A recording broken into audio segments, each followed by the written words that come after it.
Hello बच्चों, कैसे हैं आप सभी लोग। स्वागत है आपका अपने फेवरेट चैनल बिजलॉन ब्रेन स्टेशन में। मैं हूं आपके साथ अंजलि बिजलॉन। उम्मीद करती हूं आप सभी लोग ठीक होंगे। हम पढ़ रहे थे क्लास 9 बायोलॉजी का चैप्टर नंबर 2 टिश्यूज़, जिसमें हमने टिश्यूज़ पूरा कंप्लीट कर लिया था। उसके बाद में हम आज स्टार्ट करने वाले हैं क्लास 9 बायोलॉजी का 3rd chapter which is diversity in living organism, जिसमें हम इस चैप्टर के आज इंट्रोडक्शन पढ़ेंगे कि इंट्रोडक्शन देखेंगे कि हम इस चैप्टर में पढ़ने क्या वाले हैं। वीडियो को स्टार्ट करने से पहले अगर आप हमारे चैनल पर नए हैं तो चैनल को लाइक, शेयर एंड सब्सक्राइब जरूर करें, बेल आइकन जरूर प्रेस करें ताकि हमारे वीडियोस की नोटिफिकेशन आपको मिलती रहे। चलिए इसी अच्छी बात के साथ शुरू करते हैं हमारा आज का टॉपिक और आज का इंट्रोडक्शन वीडियो के साथ। चलिए सबसे पहले हम देखेंगे कि डाइवर्सिटी इन लिविंग ऑर्गेनिज्म। इस चैप्टर में हम डाइवर्सिटी पढ़ेंगे लिविंग ऑर्गेनिज्म की, ठीक है। तो हम इंट्रोडक्शन में देखेंगे कि हम इस चैप्टर में कौन कौन से टॉपिक हम कंप्लीट करने वाले हैं, कौन कौन से चैप्टर टॉपिक्स को हम कवर करने वाले हैं, ठीक है। सबसे पहला टॉपिक हो जाता है हमारा बायोडाइवर्सिटी।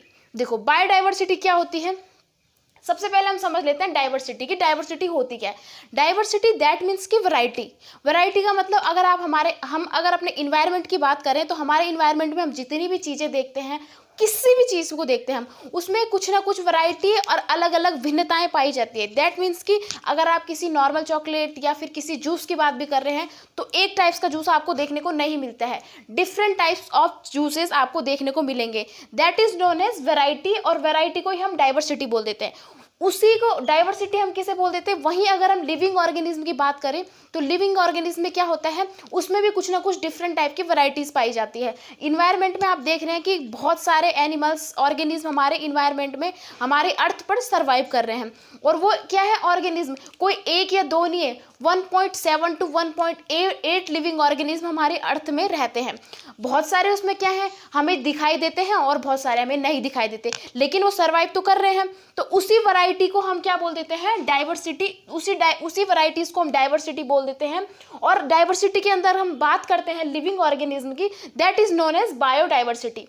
राइट, इतना आपको क्लियर हो गया होगा। तो हम इसके अंदर हम डिफरेंट टाइप के ऑर्गेनिज्म की बात करते हैं कि बायोडाइवर्सिटी बेसिकली होती क्या है और हमारे इन्वायरमेंट में किस किस तरह के हमारे ऑर्गेनिज्म सर्वाइव कर रहे हैं, एग्जिस्ट कर रहे हैं। राइट, तो इस टॉपिक को हम कंप्लीट करेंगे और इसके बारे में डिटेल से बातों को जानेंगे, ठीक है। इसके बाद में नेक्स्ट पॉइंट आता है हमारा क्लासिफिकेशन ऑफ लिविंग ऑर्गेनिज्म। देखो साइंटिस्टों ने क्या करा कि हमारे जो बायोडाइवर्सिटी है बहुत बड़ी लेवल पर है, हमारे जो जीव है, हमारे ऑर्गेनिज्म है बहुत ज़्यादा है, 1.5 to 1.7 to 8 बहुत ज़्यादा काउंटिंग हो जाती है। तो इसमें क्या होगा, इन्होंने इसको एक क्लासिफिकेशन बनाया। उन्होंने बोला कि इनको आसानी से हम पढ़ नहीं सकते हैं, किस तरीके से हम इसको समझेंगे, तो उन्होंने एक क्लासिफिकेशन में इनको डिवाइड करा। कैसे करा, जिन ऑर्गेनिज्म के एक दूसरे से समानताएं यानी कि एक दूसरे से मिलते जुलते थे उनकी कैटेगरीज डिवाइड करी और उन कैटेगरीज को डिवाइड करके उनका क्लासिफिकेशन कर दिया और उसी क्लासिफिकेशन को में हम ऑर्गेनिज्म को रखा। तो उन ऑर्गेनिज्म को अलग अलग क्लासिफिकेशन करके अलग अलग कैटेगरीज में डाला जो एक दूसरे से समान थे।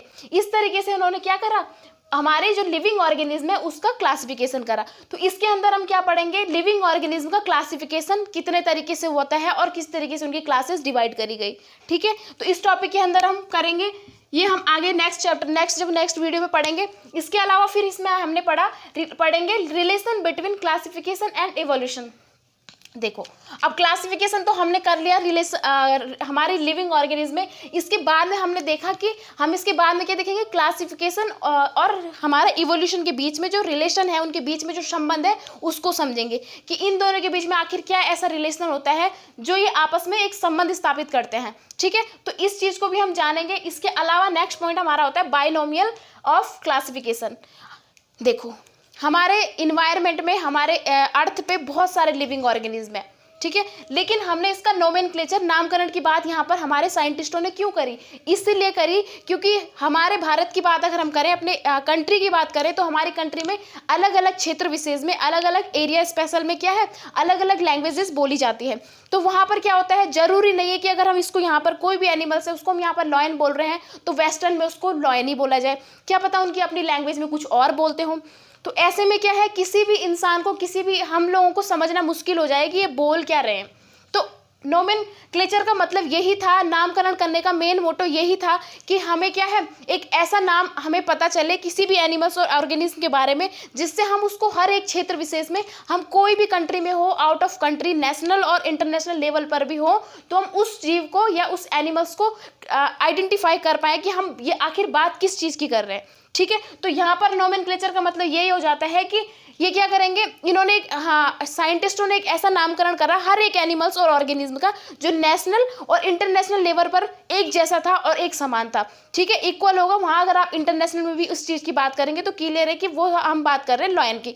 ठीक है, इस तरीके से नामकरण करने का मेन उद्देश्य ये था कि हम किसी भी एनिमल और ऑर्गेनिज्म को किसी पर्टिकुलर नाम से न जान करके एक नेशनल और इंटरनेशनल नाम से जाने।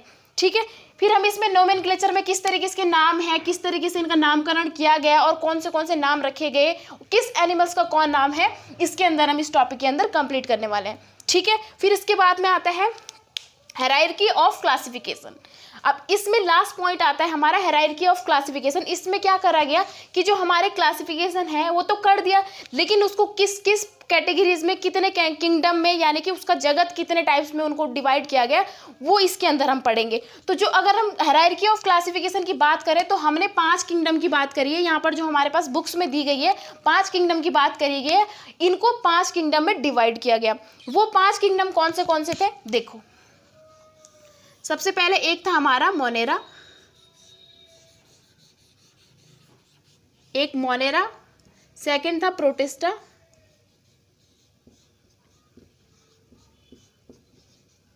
थर्ड था हमारा प्लांटी,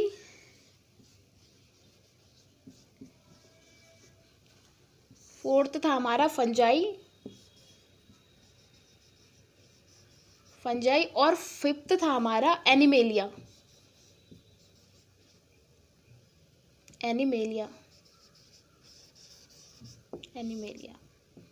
तो अगर हम हायरार्की ऑफ क्लासिफिकेशन की बात करें तो इसके अंदर जो हमारे लिविंग ऑर्गेनिज्म है उसको 5 किंगडम में डिवाइड किया गया। दैट इज फर्स्ट हो गया हमारा मोनेरा, ठीक है, सेकंड हो गया हमारा प्रोटिस्टा, और थर्ड हो गया हमारा प्लांटी, फोर्थ हो गया हमारा फंजाई, और फिफ्थ हो गया हमारा एनिमेलिया। तो इस तरीके से 5 हमारे जो किंगडम बने, 5 किंगडम में इनको डिवाइड किया गया, मोनेरा, प्रोटिस्टा, प्लांटी, फंजाई और एनिमेलिया। ठीक है, इनको हम 1 बाय 1 करके, अभी आपको इनके नाम भी समझ नहीं आ रहे होंगे और आपको ये लग रहा होगा कि नाम कुछ टिपिकल है, अलग टाइप्स के हैं।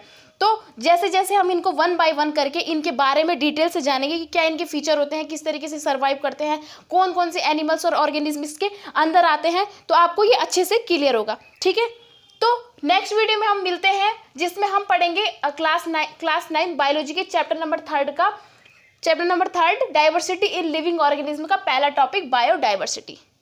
तब तक के लिए धन्यवाद। Thanks for watching.